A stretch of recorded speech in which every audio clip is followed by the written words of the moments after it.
Jabahaya Chorabahaya Utaka Abaya Agni Ibahaya. The topic tonight is the mind comes into being in response to conditions. A quick recap. Earlier we had Ananda telling Buddha that his resolve to leave home life was triggered when he saw Buddha's 32 supremely wonderful characteristics and the brilliance of the light that emanates from his body. The Buddha then asked Ananda what it was that he saw and was delighted by that. Ananda replied that his eyes saw and his mind was delighted. The Buddha then asked Ananda where the mind was. Ananda proposed that the mind is in the body, is outside the body, is in the eye faculty, sees outside when it sees brightness, and inside when it sees darkness. Now, all of which were refuted by the Buddha as not possible. From what we have observed, Ananda is a very quick-witted person. He can readily comes up with a new proposal based on his thinking and analytical mind. He now has another new idea. He proposes that the mind arises in response to condition. Let's see the basis for this new proposal. After having his four earlier proposals soundly refuted by the Buddha, Ananda now hesitates to offer his own view. He adopts a new strategy. He recalls the Buddha teaching his four groups of disciples, the Bhikshu, Bhikshuni, Upasaka, and Upasikas, that because the mind arises, all kinds of phenomena arise, and that because phenomena arise, every kind of mind arises. The mind that arises refers to the conscious illusory mind. All kinds of phenomena arise because of this mind. Phenomena refers to the manifestation of the various states of mind within consciousness. Phenomena have no self-nature, but only comes into being because of condition. Now the appearance or arising of phenomena give rise to delusory thoughts or the conscious mind. The whole cycle of phenomena arising because of the mind is what keeps us bumping, and delusory thoughts arising because of phenomena is what keeps us bumping up and down in the cycle of life and death without end. Ananda did not understand this principle. Ananda starts to think. Now let's look at what Ananda is going to propose. He is playing it safe by basing his new proposal on Buddha's teaching. So now Ananda has an opinion. Ananda now opines that the mind is where the thought is. The mind that Ananda refers is not the true and permanent mind, but the conscious or delusory mind. Ananda now says that the mind does not exist in the three locations of inside, outside, and or in between, but rather anywhere that it meets with phenomena, it comes into being. Now, if there is no conditions that give rise to phenomena, then there isn't any mind. What Ananda says seems to follow the logic of Buddha's instruction given previously. Ananda has been focusing on erudite rather than practice. He took what the Buddha said at the superficial level, and using his illusory mind, he came up with new proposals. He must be thinking that this time it cannot go wrong. What does Ananda's proposal mean? If the principle is that the mind will come into being when it comes in contact with thought. So, if there is no thought, there is no mind. Where does the mind come from? And what is the nature of the mind? Ananda's proposal gives rise to two implications. One, whether the mind has a location. If the mind has a location, then where is it? Two, whether such a mind has an essential nature or substance of its own. If it has, then is it a single substance? Is it a single essential nature, or is it of multiple essential natures? Does it pervade the whole body, or does it not? Now let's look at the issue regarding the essential nature. If the mind only arises when it comes in contact with phenomena, then it will not have an essential nature of its own.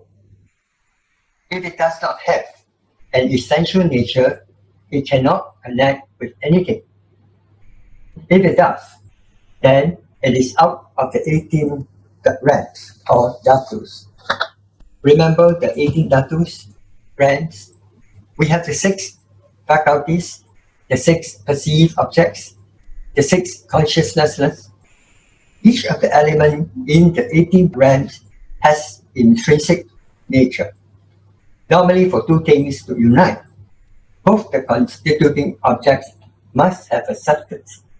So, if the mind does not have substance and yet it can connect with phenomena, then it will be a 7th object, giving rise to 19 dhatus. But there are no such principle. If it does have substance, when you pinch your body with your hands, does your mind, which perceives it, comes up from the inside or in from the outside? A pinch is located at the boundary between the internal and external of the body. Supposing you pinch your body, the mind will register that sensation of that pinch. Where does that mind come from? If it comes up from the inside, then you should be able to see the internals of the body. If it comes in from the outside, then you should see your face first. Both such possibilities have already been refuted earlier by the Buddha. So, does the mind has a location? No. The mind proposed by Ananda does not have a location. Ananda got irritated at this moment. Ananda said, seeing is done with the eyes. The mind's perception is not that of the eyes. To say it sees doesn't make sense. At this juncture, Ananda is puzzled by why the Buddha is talking about seeing when the issue is on the mind which perceives and knows. Ananda's view is that seeing is the function of the eye and knowing is the function of the mind. He doesn't know that the luminous true mind sees and knows without obstruction. Buddha points out Ananda's mistaken argument with the following illustration. By analogy, when you are in a room and the doors are open, can the door, which are comparable to eyes, see the outside of the room? No. This is because the door is without awareness. Also, when someone has died with eyes intact and in good conditions, can his eyes still see? No. How could a dead person see? So, although the eyes have the potential to see, they are devoid of awareness, which can only come from the mind. The Buddha now goes on to refute that the mind, which arises in response to conditions, has essential nature. He asks Ananda, if you, Ananda, thinks such a mind has substance, then is it a single substance or many? When the mind arises in the body, does its perception pervades the whole body or does it not? If only one limb felt the pinch. If the mind is single substance, then when one pinch one limb, when you pinch one limb, all the other limbs will be aware of it. The pinch is felt all over and not just one limb. If only one limb felt the pinch, then it cannot be a single substance. In actual fact, only the limb that is pinched will feel the pain. The other limbs will not. So, is this mind of a single substance? No. Supposing if the mind is of many substances, then there will be many people. This is not possible. So, is this mind of many substances? No. If the mind pervades the whole body, then the earlier argument regarding the single substance nature applies. That is, if you pinch one limb, all four limbs will be aware of it. If the mind does not pervade the whole body, then when you touch your head and the foot at the same time, only one of them is aware of it. That is, if the foot is felt the touch, the head cannot sense, vice versa. As a matter of fact, we can feel both when they are touched at the same time. Therefore, you should know that you state the impossible when you say that whenever it comes together with things, the mind exists in response. Buddha refutation. Such a mind is not possible as it has no location and no substances. In conclusion, the mind is not wherever a thought arises. I now hand over to Venerable Hong Po to further illustrate and add on to our understanding of the mind. Okay, thanks to our tutor today, Ang. Sifu knows that many of you are new and many of you are first-timers in learning the Shurangama Sutra. If so, you may not understand what is going on, and this is very normal. Usually to all the first-timers, we are actually blur, don't know what's going on. And if you know what's going on for the first time, then you are abnormal. According to our experience. So if you can understand what's going on, usually if you repeat the class for 2-3 times, at the third time, you may, something like that, something like that, okay? If you repeat the class for the 4th and the 5th time, then you know, it talks like that. I know what is going on, at least. That's why this sutra seldom many masters teaching, because the logic is very, very high and very, very complex. So as you follow what Ang has said just now, if your logical thinking is not sharp enough, I think you would get lost somewhere in his delivery just now, right? Yeah, it's true. And this kind of logical debate, as you can see, the in between the conversation of the Buddha and Venerable Ananda, it was like a debate, right? Buddha asked Venerable Ananda, "Where is your mind?" And Ananda proposed first one, the mind is inside the body, and Buddha said no, and Buddha said what was the reason, and then he proposed second one, the mind is outside the body, and Buddha said no, and third one, he proposed the mind is inside the eye faculty, Buddha said no, and then number 4, he proposes the mind is aware when we are seeing brightness, we are seeing outside, when we close our eyes, we see darkness, we are seeing inside, Buddha said no, and then it comes to the 5th proposal, where the same was actually the mind is no fixed location. Whenever I think, what? The mind is at there. Okay, for example, now you're at home. Okay, you're at home, and your mind think of shopping. For example, IKEA. Then your mind now is at where? At IKEA. So this is what Venerable Ananda is trying to mean.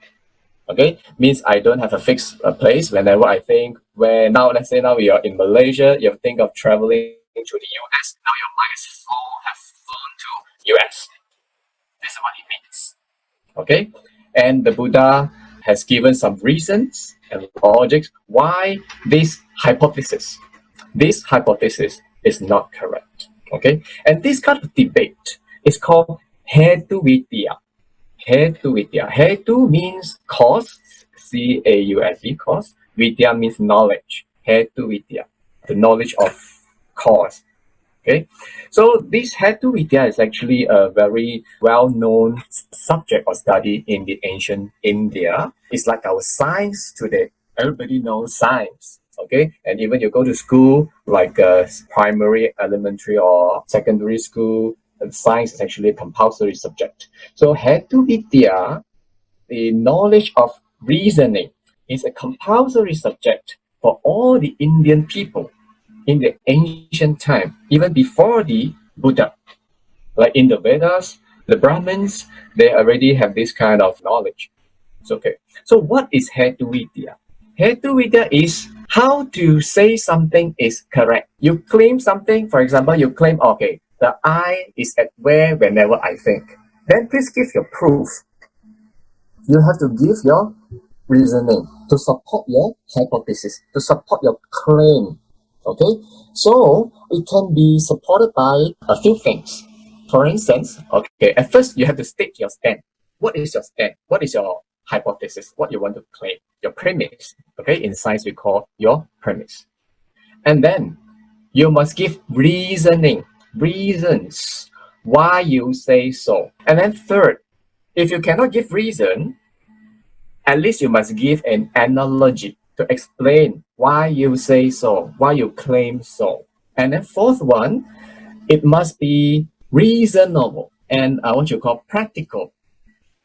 The reasons that you have given and the analogy that you have given must be practical in actual fact, in actuality. And then the last one, you must have a conclusion. So this is the art of the Hetu Vidya. First, you must state your premise, or we call hypothesis, what you want to claim.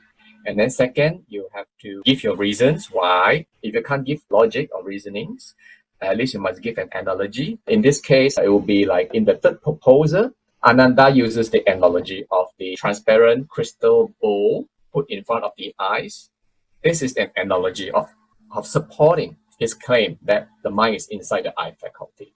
Okay, and then number 4 is in practical, whether this can be accepted in actuality. Okay, for instance, in our case here in the Surangama Sutra, during the third proposal where Ananda claimed that the mind is inside the eye faculty, this is his claim, his hypothesis. The mind is inside the eye faculty. And he did not give reason, but instead he gave analogy. He said the mind is inside the eye faculty. It's like we are putting a transparent crystal bowl in our contact lens, okay? Put in front of the eyes. And because this crystal bowl is transparent, it doesn't block the view of the eye. That's why the eye can see through the crystal bowl and see the mountains and rivers far apart. This is the analogy to support Ananda claims that the eye is inside the eye. Okay, and then the Buddha refuted this claim that the eye is inside the eye faculty by giving a actuality, practicality.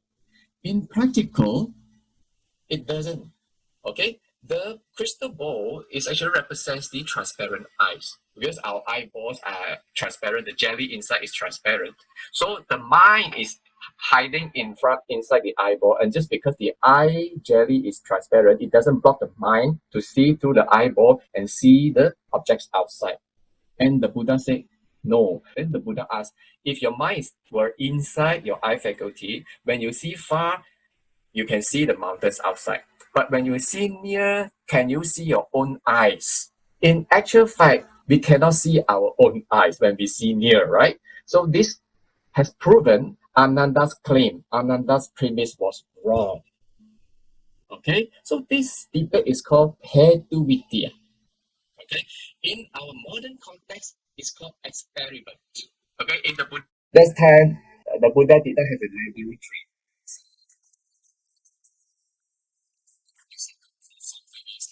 But they use this kind of acts to debate whether such a claim is correct.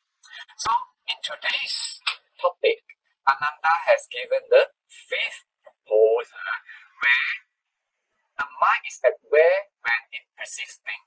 Then, this is his claim, his premise. The mind will be at where will arise whenever a thought arises. For example, now we are in our room. If the mind think of shopping, then the mind is at the shopping complex. This is what it means. Okay. Then the Buddha said, okay, now he's talking about reasoning. Okay, reasoning. The Buddha have to prove that such a claim is not logical, has no reason. Okay, it's not logical. So by how? And the Buddha has fixed a condition. For such a mind to arise at where it perceives. For example, the flask has a body, has a substance. Okay, it is made of metal. Okay, for the cover to mix with the flask, the cover must have a substance as well in order for them to match. Okay, for example, this is your mind. Okay, this is a shopping complex. Now your mind think of shopping, so your mind has flown to the shopping complex. This is the concept. The mind is at where it perceives things. When I perceive shopping, then my mind will go to the shopping complex. This is the concept of the mind will arise at wherever it perceives. Okay, so such a claim can only be true provided if both the mind and the object must have substance. Correct? If this cover has no substance, like the air, can I just okay now you basically the space. Cannot, right? So for such a mind to arise at where it perceives, both the mind and the object must have substance. Then only your claim, your hypothesis can be proven correct. Okay, this is the condition. But in actual fact, now we talk about practicality. In actual fact, such a mind has no substance. The Buddha has proven that such a mind has no substance. Let's say a pinch is located at a boundary between the internal and the external body. If the mind does have a substance, if now the Buddha wants to prove that such a mind has no substance, okay? By how? If the mind were to have a substance, then when you pinch your body with your hand, is the mind that persists coming out from inside your body or outside your body? If it is come from inside out, you should see your body within. And if it's come from outside in, you should see your face first. Okay, what is it? Everybody look at here. Now everybody, please do an experiment. Put up your left hand and then use your right hand to pinch your left hand. Pinch as hard as possible. Pinch it. Do you feel pain? Oh yes, I feel pain. You feel pain. So Yes. now your mind is at where now? Does your mind know the pain is there now or not? No lah. No, your mind knows there's a pain at your hand there, right? Yes. So now your mind has arisen, right? Because Yeah. when you pinch, your mind knows now it's painful, right? Yeah. Okay. Now let's investigate. The Buddha said, let's investigate. This mind that knows the pain. So to repeat, this mind that knows the pain come from inside out your body or outside into your body. Let's think about it. Okay, now everybody don't pinch, separate both hands. Now your mind doesn't know pain, right? No pain now. Now the mind is not there, the painful mind is not there before you pinch, right? Okay, now pinch. Let's pinch. Everybody pinch. Okay. Now the mind knows pain, right? So means that the mind has arisen, right? The mind has come out, correct? Okay, let's investigate. This mind that knows the pain come from inside out your body or outside into your body. I know both also wrong. You know both are wrong, right? So the reason is what? Why both also wrong? What is the reason? No substance. Because according to the reasoning, if such a mind comes from inside out. For example, at first the mind is located at your heart here. Yeah. Now, before you pinch, it was sleeping here at the heart here. Okay, it doesn't know, it was just sleeping. But after you pinch, now the mind travel like a rat, come, and then travel. Oh, now I know I'm very pain. Then along, if it's come inside out, then you should see, okay, the heart first, and then your throat, your lung, and then your throat, and then your shoulder, and then your arm, and then now has arrived to where the pain is. Yeah. Then only such a mind has a substance. If you can trace all the scenery, the path of the mind, then only you can say such a mind, you can conclude such a mind has a substance.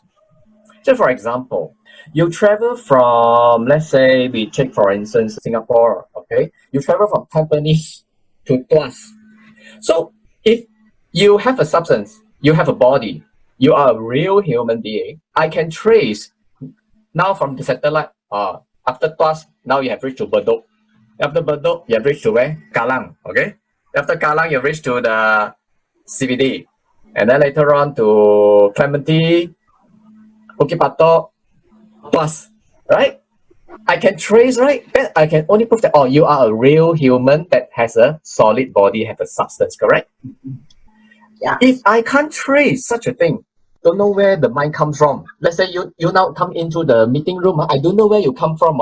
Then maybe we have to give you joystick to pray to you. You have no substance or suddenly appear, correct? So for such a thing have a substance, is traceable.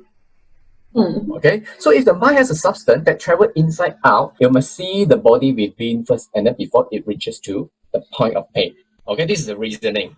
Okay, now we go to the practicality or actuality. So in actuality, before you pinch, your mind doesn't know it's not there. Now when you pinch, your mind is there. Before you know it's painful, has your mind seen all the organs inside your body? Before you know the pain. Cannot see, right? In actuality. So this proves what? Such a mind has substance or doesn't have no substance. No substance. And how about the other logic? The logical thinking is, if something is not left, it must be right. So if such a mind doesn't come from inside out, and it must be coming from what? Outside in. Outside in. This is the human logical thinking.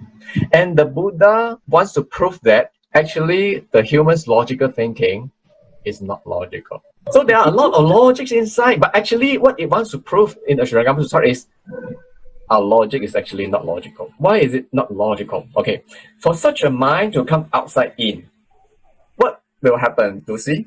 If you pinch and then suddenly your mind has come. So if the mind were to come outside into the point of pain, what should you see first before the mind knows the pain? See my own face first. At first, if the mind comes from outside out, at first the mind must be hanging in the air, right? Yeah, before you pinch, hanging in the air. Now you pinch, the mind travels outside and to the point of pain. Just like you travel from Tampines to Tuas, then you must see all the scenery in between before you see Tuas, correct?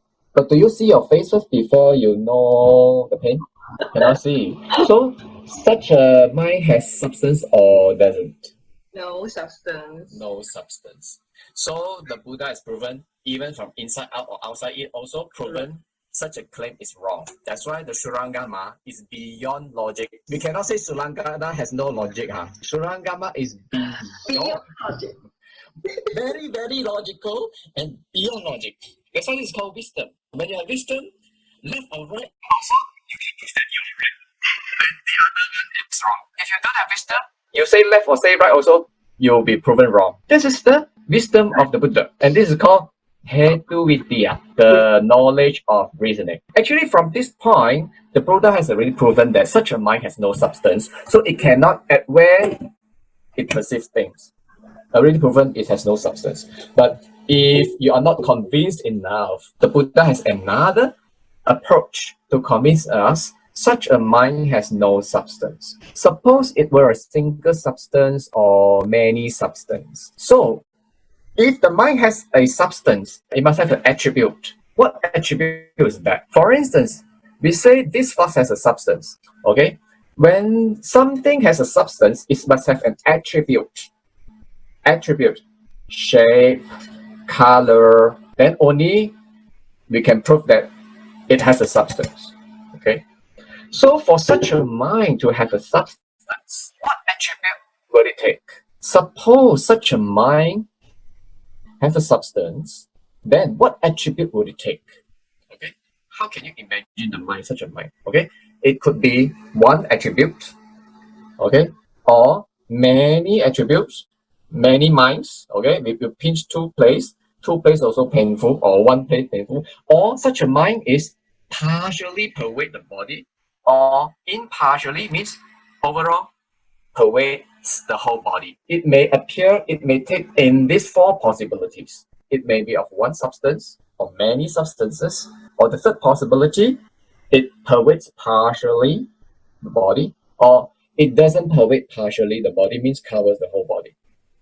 So this is the four possibilities that the mind may take in terms of attribute. Okay, now let's investigate which one is correct. If suppose such a mind were a single substance, then when you pinch one limb, all the four limbs will be aware. This is called where the mind takes the attribute of one single substance. Means that the whole body has one mind. So when you pinch your left hand, the mind arises now, and such a mind, your whole body only has one single substance. So when you pinch one point of your left hand, the whole body will feel painful. Then only you can say that such a mind takes the attribute of single substance. The whole body has one mind. So when you pinch one place, the whole body's mind is triggered. This is called one mind, one single substance of mind. But in actuality, it is not true, right? When we pinch left hand, only left hand is painful. The rest of the parts of the body are not painful. So this possibility cannot be correct in actuality. How about one body has many substances of mind? This one body have many substances of mind. Okay, if our body have many substances of mind, then you would have many people inside you. Which one is you? Which mind is you? Okay, the left-hand mind is you or the right-hand mind is you, which is not true as well. Then how about the third possibility? Or such a mind were a pervasive substance, pervades the whole body, okay, everywhere. So this one also same with the first one.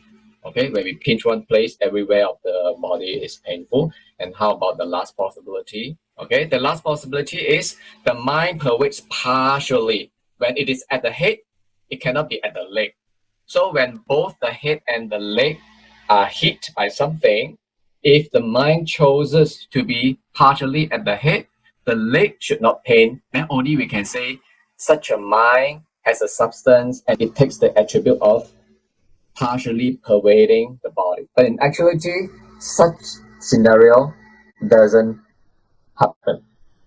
So all four possibilities of the attributes cannot be true for such a mind to have a substance. So in conclusion, we have to always go to the conclusion.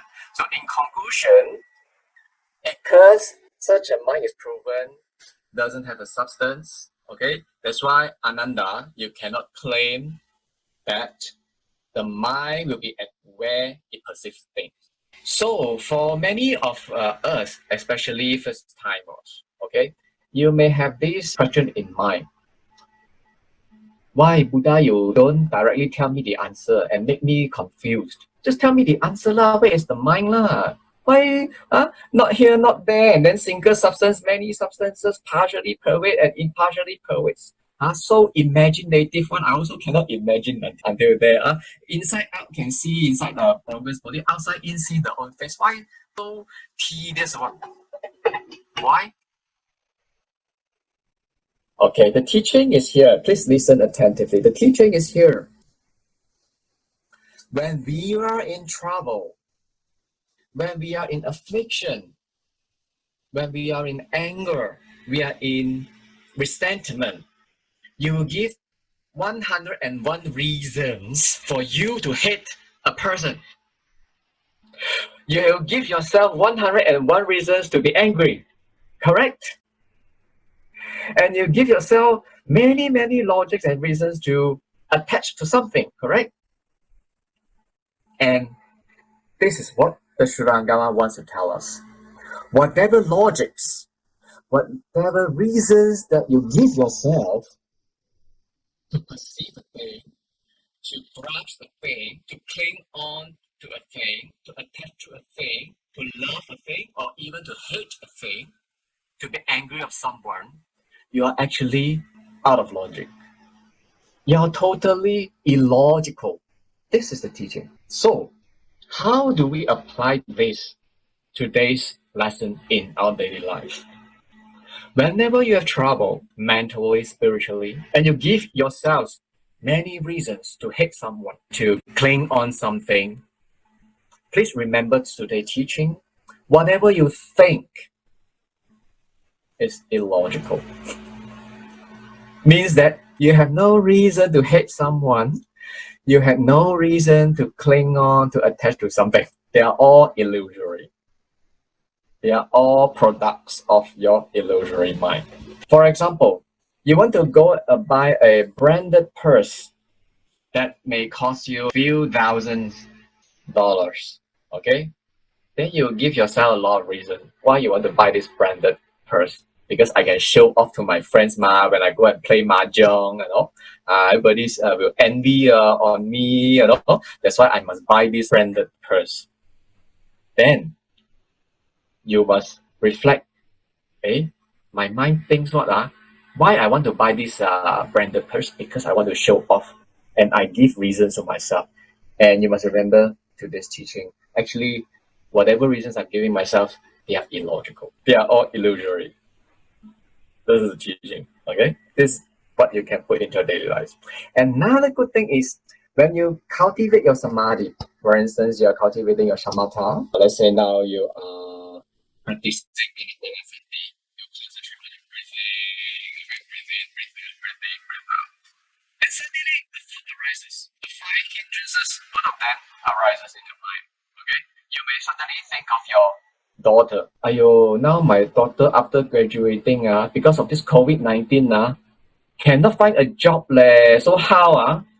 Already half a year cannot find a job, and then cannot even survive leh. Now every month I have to give money to my daughter.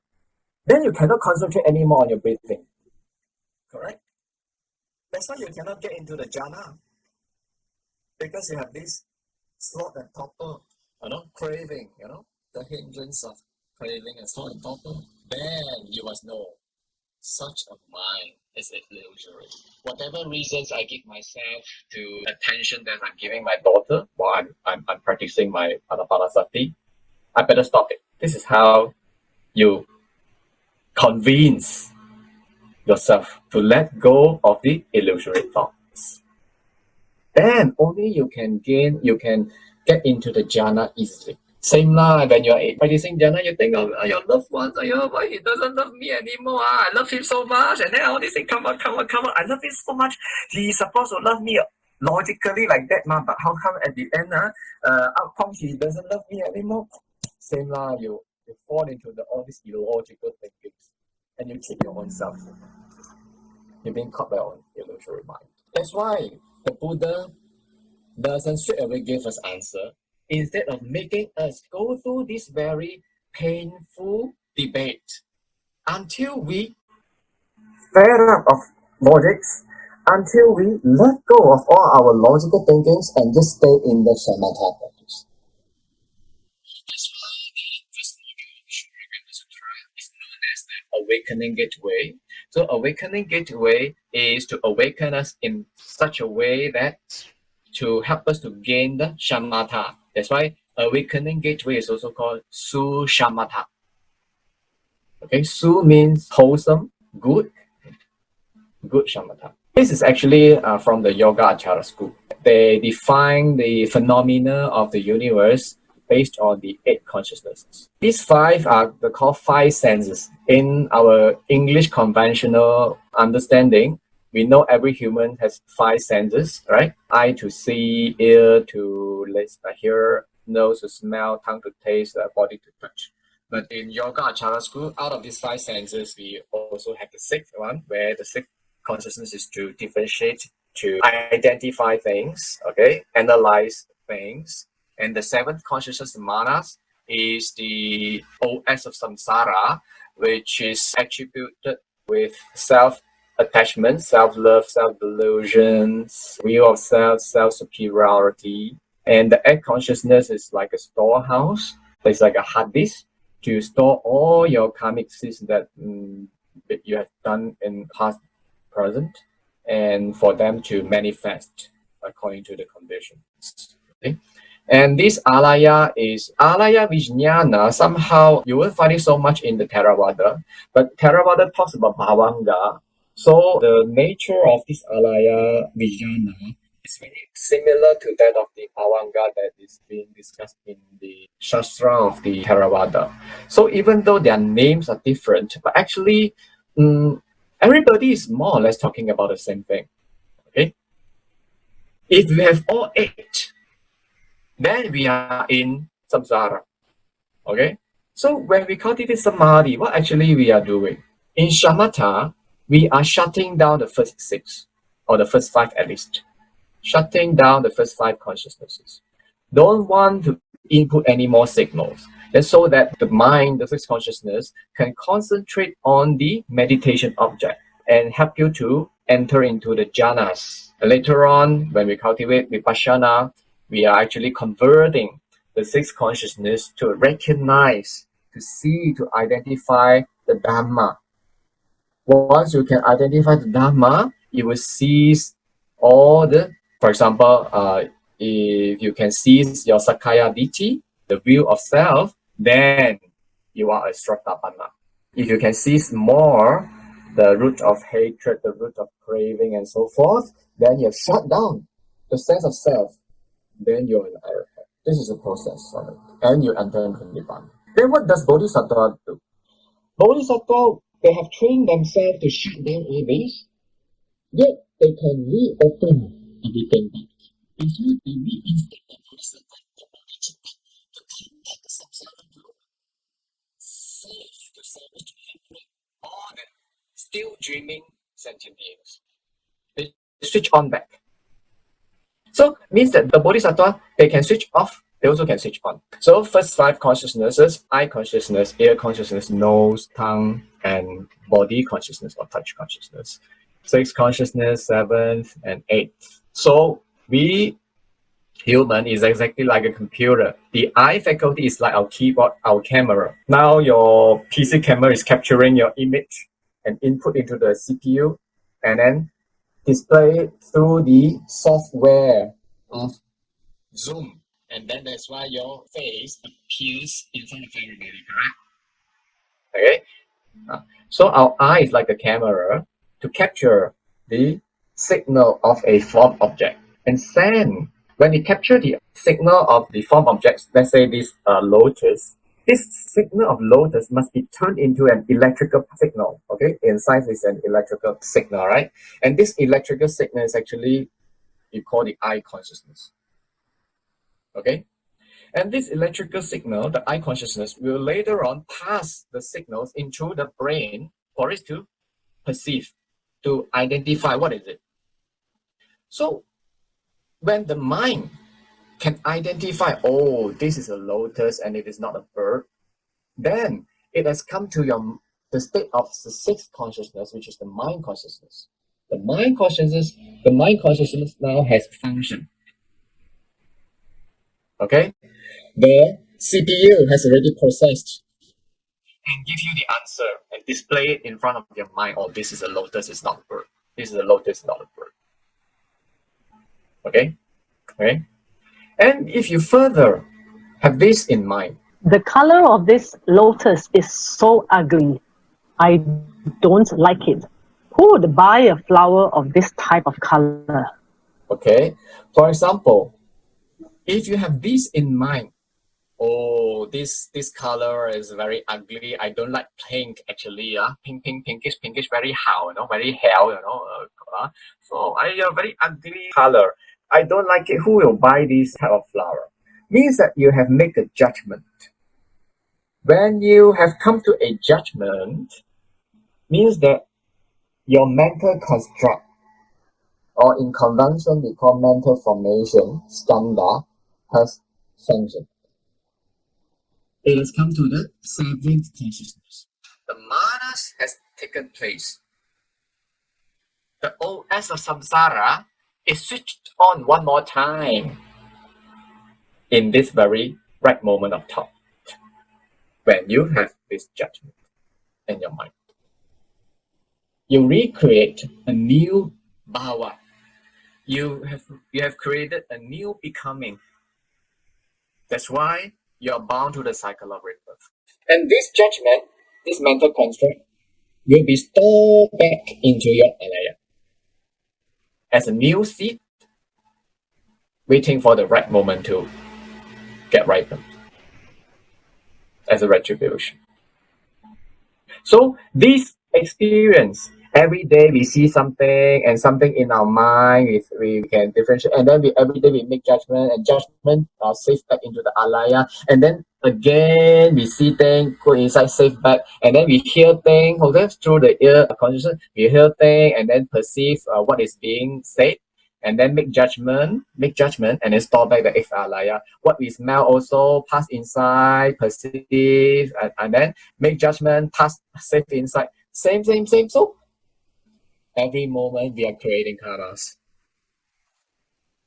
Every moment we are creating new bhava, new becoming. That's why we are bound to the cycle of rebirth. So Buddhism is to cultivation. The Buddha teaches us how to stop it, how to stop this cycle. You must stop in the daily life experiences. That's why retreat is very important, to train ourselves to recognize, to identify all these points.